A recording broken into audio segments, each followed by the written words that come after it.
सर्वप्रथम सर्वांना श्री स्वामी समर्थ. स्वामी महाराजांच्या कृपेने तुमच्या सर्व चांगल्या इच्छा पूर्ण होत ही स्वामींचरणी प्रार्थना करते आणि आजच्या व्हिडिओला सुरुवात करते. उद्या 30 मे 2026 शनिवार दिवशी अधिक ज्येष्ठ पौर्णिमा आलेली आहे. तर पौर्णिमा प्रारंभ होत आहे 30 मे 2026 शनिवार दिवशी सकाळी 11:57 ही पौर्णिमा तिथी प्रारंभ होत आहे आणि 31 मे 2026 रविवार दिवशी दुपारी 2:15 ही पौर्णिमा तिथी समाप्त होत आहे. उदय तिथीनुसार 31 मे रोजी आपण ज्येष्ठ पौर्णिमा म्हणजेच अधिक पौर्णिमा साजरी करणार आहोत. पण 30 तारखेला सुद्धा ही पौर्णिमा तिथी असणार आहे.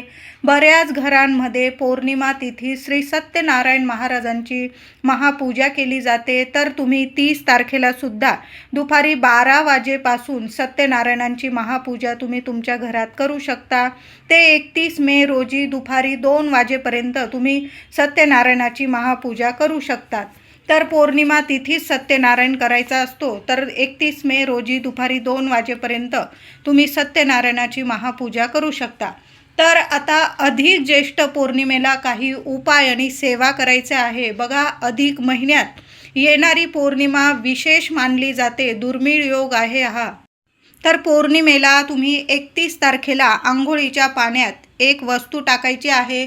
30 तारखेला जरा उशिरा आंघोळ करणार असाल तुम्ही तर 30 तारखेलाही हा उपाय करू शकता आणि 31 तारखेला सुद्धा हा उपाय करू शकता. तुम्ही जर तीर्थक्षेत्री असाल तर सोन्याहून पिवळं तीर्थक्षेत्री गंगे स्नान करणं म्हणजे अतिशय पुण्यकारक. ते पण अधिक पौर्णिमेला जी व्यक्ती गंगाजल टाकून आंघोळ करते किंवा गंगे स्नान करते तिला 33 जन्मांचं पुण्यफळ मिळत असतं. म्हणून आंघोळीच्या पाण्यात आता प्रत्येकालाच तीर्थक्षेत्री जाऊन स्नान करणं शक्य नाही. तर आपण सर्वांनी अगदी लहान मुलांपासून मोठ्या व्यक्तींपर्यंत हा आंघोळीचा उपाय जरूर करा. शारीरिक मानसिक काही त्रास असतील, कुणाची नजरबाधा लागलेली असेल, पितृदोष असतील, काही ग्रहदोष असतील, संपूर्ण निवारण होईल. कोणी विनाकारण शत्रू त्रास देत असेल तर तो सुद्धा मित्र बनेल, गुडघे टेकून देईल तुमच्या पुढे. तर आंघोळीच्या पाण्यात गंगाजल टाकायचं आहे. तुमच्या इष्टदेवतांचं नामस्मरण करा किंवा ओम नमो भगवते वासुदेवाय नमः या मंत्राचा जप करा. गंगाजल टाका आणि बारीकसा खडा तुरटीचा टाकायचा आहे. पौर्णिमा आहे, तुरटी इतकी पॉवरफुल असते की सर्व नकारात्मकता मग तुमच्या शरीरात असू दे किंवा मनात किंवा कोणी विनाकारण त्रास देण्याचा प्रयत्न करत असेल, नजर बाधा लावण्याचा प्रयत्न करत असेल तर तुरटी सर्व नकारात्मकता खेचून घेते. म्हणून आंघोळीच्या पाण्यात थोडंसं गंगाजल टाका आणि बारीकसा खडा तुरटीचा जरूर टाका. लहान मुलांना सुद्धा हा उपाय करू शकता आणि मोठ्या व्यक्तींनी सुद्धा करायचा आहे. पौर्णिमा तिथी सुरू होताच महिलांनो उंबरठा पूजन करा. आपलं घर दार स्वच्छ करा. घरात सुद्धा एक पवित्र पाणी शिंपडून द्या. थोडंसं पाणी घ्या, त्यात गंगाजल टाका, गोमूत्र टाका, चिमूटभर हळद टाका, एक कापराची वडी चांगली बारीक करा आणि ती टाका. संपूर्ण घरात कान्याकोपऱ्यात एखाद्या फुलाने किंवा तुळशीचं पान असेल तर त्या तुळशीपत्राने देवांचं नामस्मरण करा. श्री स्वामी समर्थ, श्री स्वामी समर्थ मंत्र जपा. तुमच्या कुलदेवीचं नामस्मरण करा आणि संपूर्ण घरात कान्याकोपऱ्यात ते पवित्र पाणी शिंपडून द्यायचं आहे. उरलेलं पाणी असेल स्प्रे बॉटलमध्ये भरून ठेवलं. पौर्णिमा तिथी 2 दिवस आहे. दोन्ही दिवस आपल्या घरात हे पवित्र पाणी जरूर शिंपडून द्या. उंबरठा पूजन, हळदीचं लेपन महिलांनो या दिवशी अवश्य करा. मोठी पौर्णिमा आहे, अधिक पौर्णिमा, ती पण शनिवार रविवार आलेली आहे. आवर्जून उंबरठा पूजन करा. शनिवारी नाही जमलं तुम्हाला किमान रविवारी तरी उंबरठ्यावर हळदीचं लेपन आवर्जून करा. 5 किंवा 11 आंब्याची पानं घ्या. ते स्वच्छ धुवून घ्या, पुसून घ्या. प्रत्येक आंब्याच्या पानाला लक्ष्मीनारायणांचा मंत्र जपा. हळदी कुंकवाची बोटं लावा आणि आपल्या मुख्य दरवाजावर अधिक महिन्यातील पौर्णिमा तुमचा हा उपाय कधीच खाली जाणार नाही. आंब्याची पानं मुख्य दरवाजावर लावा. तोरण बनवत असाल झेंडूच्या फुलांमध्ये, अतिशय उत्तम. नाही जमलं तुम्हाला तर आंब्याची पाने लावा. सगळ्या मंगल शुभ गोष्टी घडून येतील. लग्न कार्यातील अडथळे दूर होतील. संतान प्राप्ती, संतान सुख, सर्व घरात आर्थिक अडचणी असतील संपून जाईल. अखंड लक्ष्मी नांदेल. लक्ष्मीनारायणांची कृपा होईल. सुंदर उपाय आहे. आंब्याच्या पानांचा हा उपाय सर्वांनी करा. या दिवशी देवांना छान अभिषेक करायचा आहे. बघा, तुमची 30 तारखेला जर लवकर पूजा झालेली असेल तर काही हरकत नाही. 31 तारखेला आणि 30 तारखेला थोडा उशीर झाला तुम्हाला पूजेला, तर पौर्णिमा तिथीत देवांना पंचामृताने किंवा गाईच्या दुधाने अभिषेक करा. लक्ष्मीनारायणांची मूर्ती असेल किंवा बाळकृष्णाची मूर्ती, थोडी केशर असेल तर केशर मिश्रित दुधाने जरूर अभिषेक करायचा आहे. आपल्या कुलस्वामिनीचा टाक असेल, मूर्ती असेल तर सर्व देवी देवतांच्या मूर्तींवर तुम्ही केशरयुक्त दुधाने जरूर अभिषेक करा. सुंदर सोन्यासारखे तुम्हाला अनुभव येतील. छान अशी तांदळाची रास करा. अख्खे तांदूळ घ्या महिलांनो. अगदी राशनिंगचे असले चालतील, चांगले बघून घ्या तांदूळ आणि लहानशी रास करा. गणपती बाप्पा, बाळकृष्ण, आपली कुलस्वामिनी, सर्व देवी देवतांना तुम्हाला या दिवशी तांदळाच्या राशीवर किंवा तुमच्याकडं विड्याची पानं असेल महिलांनो, आवर्जून देवघरात विड्याची पानं अंथरून द्यायची आहे आणि त्यावर देवी देवतांच्या मूर्ती स्थापन करा. एक घ्या किंवा दोन घ्या, जास्त असतील तर. उन्हाळ्याचे दिवस सुरू आहे आणि अधिक महिना आहे. आपले देवी देवता इतके शांत आणि प्रसन्न होतात आणि भरभरून आशीर्वाद देतात. ज्या मनातल्या इच्छा असतील तुमच्या जरूर पूर्ण होतील. या दिवशी कुलस्वामिनीला सुद्धा एक गोड पानाचा विडा तुम्ही घरात बनवा किंवा बाहेरून बनवून आणला चालेल. गोड पानाचा विडा अधिक पौर्णिमेला, अधिक महिन्यात एकदा तरी आपल्या कुलस्वामिनीला जरूर ओटी भरा. देवी आईची पौर्णिमा तिथीत भरली चालेल. त्यात गोड पानाचा विडा देवी आईला जरूर अर्पण करा. देवी आईला 21 लवंगांची माळ किंवा 21 लवंग घ्या, हातात घ्या. उजव्या हातात तुमच्या कुलस्वामिनीचा मंत्र जपा. ओम कुलदेवताय नमः, नाहीतर ओम ऐं ह्रीं क्लीं चामुंडाय विच्चे. 99 मंत्र सर्वच माझ्या महिलांना येतो. एक माळ जपला तुम्ही किंवा 21 वेळा जरी मंत्र जपला चालेल. उजव्या हातात त्या 21 लवंगा चांगल्या फुलाच्या बघून घ्या.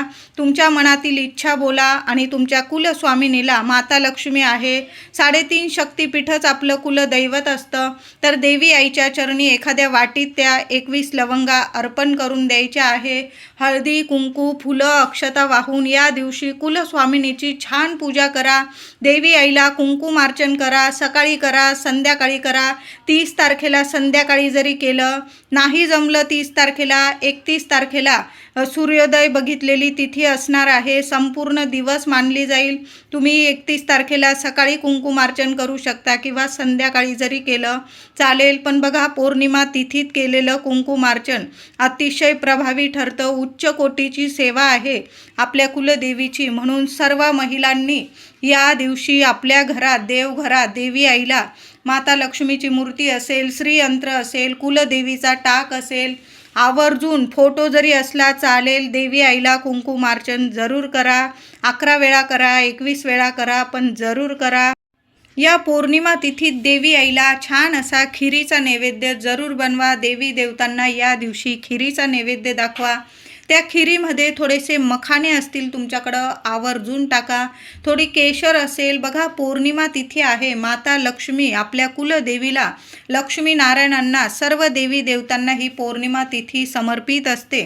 तर आवर्जून खिरीमध्ये थोडे का होईना मखाणे टाका. तुम्ही खीर कुठलीही बनवू शकता. रव्याची, शेवयांची, तांदळाची, गव्हाची, कसलीही खीर बनवा, पण त्यात थोडे मखाणे असतील आवर्जून टाका. नसतील, चिमूटभर हळद टाकून दिली तुम्ही किंवा केशरचे 2 धागे टाकले चालेल.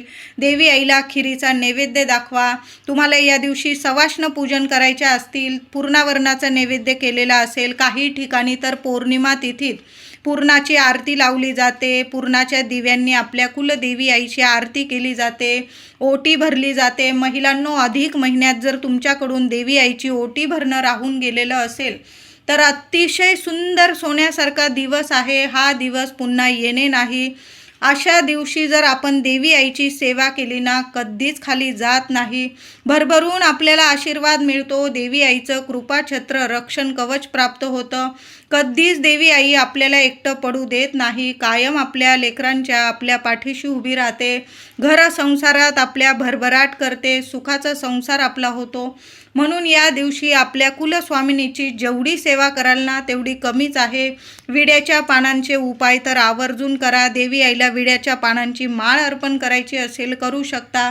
21 लवंग जरूर अर्पण करा. खिरीचा नैवेद्य दाखवा. कुंकुमार्चन करा. देवी आईची ओटी भरा. सवाष्ण पूजन करायचं असेल, तुम्हाला एक सवाष्ण पूजन करायचं असेल किंवा जास्तीत जास्त सवाष्ण पूजन तुम्ही पूर्णाचं म्हणजे जेवण वगैरे करत असाल, सुंदर दिवस आहे. या दिवशी आंब्याचा रस पूर्णाचं जेवण करून सवाष्ण पूजन करू शकता. तुमच्या आईची ओटी भरायची असेल, छान दिवस आहे. या दिवशीसुद्धा तुम्ही तुमच्या आईचा मानपान करू शकता, पाहुणचार करू शकता आणि आईची ओटीसुद्धा भरू शकता. तुमच्या देवघरात अन्नपूर्णा मातेची मूर्ती असेल, छान असा अभिषेक करून घ्या. देवी आईला धान्य अर्चन करायचं आहे. जेवढे धान्य असतील तुमच्याकडं एकत्र करा, मिक्स करा किंवा तांदळाचे जरी धान्य अर्चन केलं तुम्ही, तांदूळ असेल, गहू असेल, देवी आईला छान असं खांद्यापर्यंत धान्य अर्चन करायचं आहे. ओम अन्नपूर्णाय नमः किंवा ओम कुलदेवताय नमः या मंत्राचा जप केला तुम्ही चालेल. देवी आईला धान्य अर्चन करा. नंतर कुंकुमार्चन करा. देवी आईला छान लाल रंगाची, पिवळ्या रंगाची फुलं अर्पण करा. वेणी आणलेली असेल आवर्जून अर्पण करा. महिलांनो, या दिवशी म्हणजे पौर्णिमा तिथीत आपल्या देवघरात मंगल कलशाची स्थापना जरूर करा. आधीचा कळस नारळ खराब झालेला असेल, तडा वगैरे गेलेला असेल, कोंब फुटलेला असेल, तो विसर्जित करा. नवीन नारळ ठेवा आणि कुलस्वामिनीच्या नावाने अधिक पौर्णिमेला एक नवीन मंगल कलशाची स्थापना जरूर करा. नारळ चांगला असेल धुवून चुवून घ्या आणि छान मंगल कलशाची स्थापना करा. मंगल कलशाखाली थोडेसे तांदूळ ठेवा. नंतर ते तुम्ही पक्ष्यांना घालू शकता. पौर्णिमा तिथीत आपल्याला पिंपळ पूजन करायचं आहे. पिंपळाच्या झाडाजवळ जायचं आहे. हा उपाय 30 तारखेला सर्वांनी करायचा आहे. सर्वांनी करा. अगदी लेकरं बाळं असतील, शिक्षण नोकरी काही अडीअडचणी येत असतील, सर्वांनी हा उपाय करा. कधीच खाली जाणार नाही. तर 30 तारखेला संध्याकाळी सूर्यास्त होण्याच्या आधी हा उपाय करायचा आहे. तर पिंपळाच्या झाडाखाली जा, थोडंसं पाणी दूध अर्पण करा. त्याचबरोबर एक तिथं दिवा लावून यायचा आहे. तुम्हाला एखादा गुळाचा खडा तुम्हाला पिंपळाच्या झाडाखाली ठेवून यायचा आहे. दिवा तुम्ही तुपाचा लावू शकता, तेलाचा लावू शकता, नियम नाही. पण पिंपळ पूजन या दिवशी आवर्जून करा. पिंपळाला स्पर्श करा आवर्जून सर्वांनी. या दिवशी 30 तारखेला 30 मे 2026 अधिक ज्येष्ठ पौर्णिमेला सर्वांनी पिंपळाला स्पर्श करायचा आहे. मनातली इच्छा बोला. ओम नमो भगवते वासुदेवाय नमः. ओम श्रीम नमः.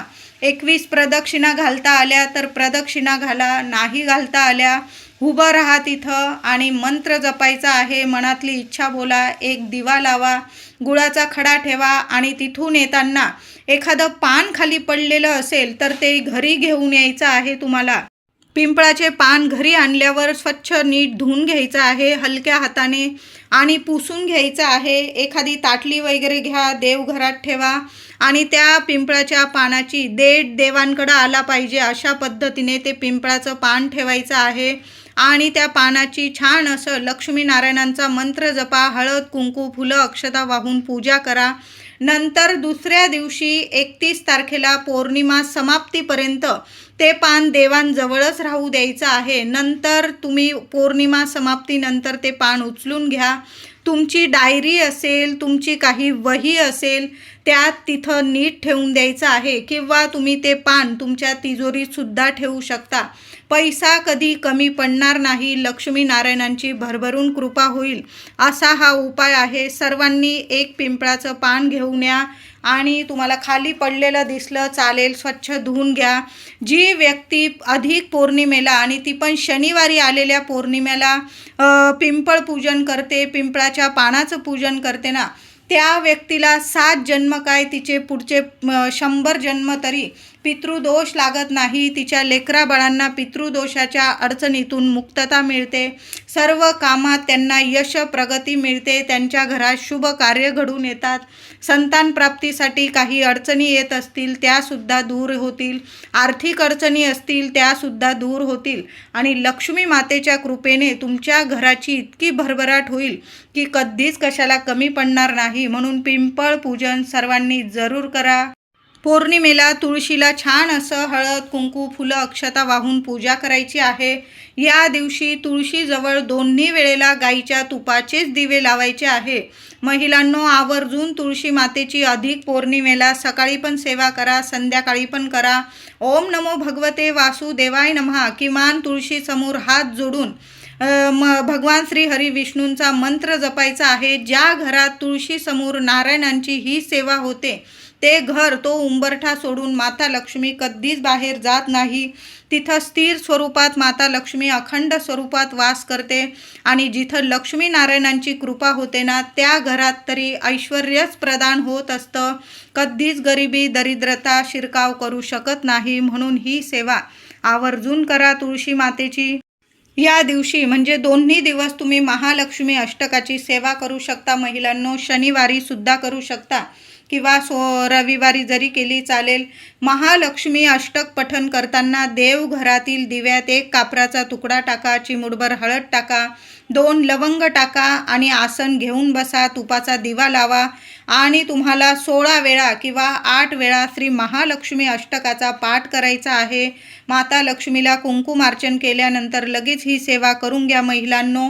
त्याचबरोबर विष्णू सहस्त्र नामावली किमान 1 वेळा तरी पठण करा किंवा श्रवण करा. बघा, खूप सुंदर अनुभव येतील लक्ष्मी नारायणांची तर भरभरून या अधिक महिन्यात, आणि ती पण पौर्णिमेत इतकी कृपा होणार आहे की आपल्या आयुष्यात कधीच कशाला कमी पडणार नाही. उद्या अधिक पौर्णिमेला गाय दिसली बघा, शोधा, मिळून जाईल. गाईला ताजी पुरणपोळी किंवा ताजी चपाती घ्या, त्याला तूपगूळ लावा आणि स्वतःच्या हातांनी सर्वांनी गाईला नैवेद्य अधिक पौर्णिमेला आवर्जून द्या. काही नाही केलं अधिक महिन्यात तरीही चालेल, पण अधिक पौर्णिमेला गाईला हा ताजा नैवेद्य आवर्जून खाऊ घालायचा आहे. त्याचबरोबर महिलांनो, पौर्णिमेच्या संध्याकाळी अगदी साधे सोपे हे 5 उपाय सांगत आहे. घरातली नकारात्मकता जाईल आणि माता धनलक्ष्मी अखंड कृपा तुमच्यावर करणार आहे. असे हे सुंदर सोन्यासारखे उपाय आहे. तर संध्याकाळी, सकाळी सुद्धा सेवा करा आणि संध्याकाळी सुद्धा करा. संध्याकाळी तुळशीजवळ गाईच्या तुपाचा दिवा लावा, चंद्राला अर्घ्य द्या. ओम चंद्राय नमः, ओम चंद्राय नमः या मंत्राचा जप करा आणि चंद्राला अर्घ्य द्यायचा आहे. तुमचा गुरुग्रह, शुक्रग्रह, चंद्र इतके मजबूत होईल की पैशाच्या ज्या समस्या असतील ना त्या संपून जाईल आणि लक्ष्मी नारायणांची कृपा होणार आहे. जो संध्याकाळी तुम्ही पूजेत दिवा लावाल, पूजेत दिवा लावल्यानंतर घंटानाद किंवा शंखनाद जरूर करा. यामुळे सुद्धा लक्ष्मी नारायण खूप प्रसन्न होतील. त्याचबरोबर घराच्या कान्याकोपऱ्यात मी तुम्हाला सांगितलंच, गुलाबजल, गंगाजल, गोमूत्र या सर्व गोष्टी पाण्यात मिक्स करा आणि दोन्ही वेळेला घरात कान्याकोपऱ्यात हे पाणी शिंपडून द्यायचं आहे. यामुळे घरातली जी नकारात्मकता असेल क्षणात नष्ट होईल आणि माता लक्ष्मी तुमच्यावर प्रसन्न होईल. उद्या पौर्णिमेला दिवसभरात कधीही मुलांवरून 1 तुरटीचा खडा आवर्जून उतरवून टाकून द्यायचा आहे. कचऱ्यात टाका किंवा वाहत्या पाण्यात जरी टाकला चालेल. आता तुरटी नसेल, थोडेसे तांदूळ घ्या अख्खे, मुलांना पूर्व पश्चिम उभं करा. मुलांच्या डोक्यापासून पायापर्यंत ते तांदूळ उतरवून घ्यायचे नीट 7 वेळा आणि घराबाहेर एखाद्या कोपऱ्याला पक्ष्यांना वगैरे टाकून द्या. बघा, मुलांना लागलेली नजरबाधा क्षणात नष्ट होऊन जाईल. उद्या पौर्णिमेला संध्याकाळी, आजसुद्धा शनिवारी उपाय करू शकता, नाही जमला तर 31 मे रोजी रविवारी संध्याकाळी हा उपाय करा. महिलांनो, छान अशी कापूर आरती करून घ्या. कापरासोबत 5 लवंग जाळायचे आहे. थोडासा गुळाचा खडा टाका, थोडंसं गाईचं तूप त्यावर टाका. लोबान असेल, गुगल असेल त्या वस्तू टाकायच्या आहे. एखादा तेजपत्ता असेल तो टाका, नसेल पिवळी मोहरी असेल, या सर्व वस्तू भीमसेन कापरासोबत जाळा.